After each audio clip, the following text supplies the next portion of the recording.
আমাদের আজকের আয়োজন একটা একটা দেখাই।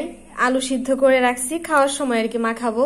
শুকনো মরিচ ভাজছি আর হচ্ছে কাঁচা পেঁয়াজ। আর আলু সিদ্ধটা আজকে হচ্ছে ঘি দেয়া খাবো। এই ঘিটা মা আমারে দিছিল, তো এটা আর খাওয়া হয় না, আর মনেও নাই ঘিয়ের কথা, মাঝে দেয়া দিছিল।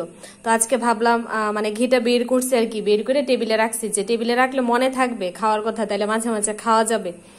আর এই ঘি দিয়ে আর কি আলু সিদ্ধটা মাখাবো। আমার হাজবেন্ড বলছে সে মাখাবে, এর জন্য আমি এখানে এইভাবে রাখছি, মাখাইলাম না। আর করছি ডিম ভুনা, আর হচ্ছে যে আলু আর লতা দিয়া চিংড়ি মাছ, আর এখানে আছে মুসুরির ডাল। আর এখানে আজকে চিংড়ি মাছগুলো বৌদিদের বাসা থেকে দেয়া গেছে, আমি আজকের ব্লগে দেখাইছিলাম।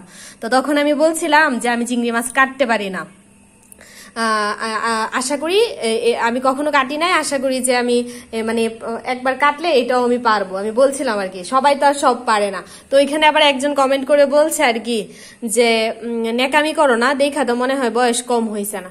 তো এই যে দেখেন, আমি ন্যাকামি করি নাই, আমাকে পরে মা ভিডিও কলে দেখায় দিছে যে এইভাবে এইভাবে করতে হয়। সবাই তো আর সবকিছু প্রথমেই পারে না, একবার করার পরে তারপরেই তো শিখে, তাই না? এই যে দেখেন, চিংড়ি মাছ কাটাও হয়েছে, রান্নাও হয়েছে, সবই পারছি। পারবো না কেন? করলেই পারা যায়। আমি করি নাই কখনো, এর জন্য আর কি বলছি যে আমি কখনো কাটি নাই বা করি নাই, তো এর জন্য তো আমি এই যে পারছি ঠিকই, এখন থেকে সবসময় পারবো। যাই হোক, এই হলো আমাদের আজকের আয়োজন।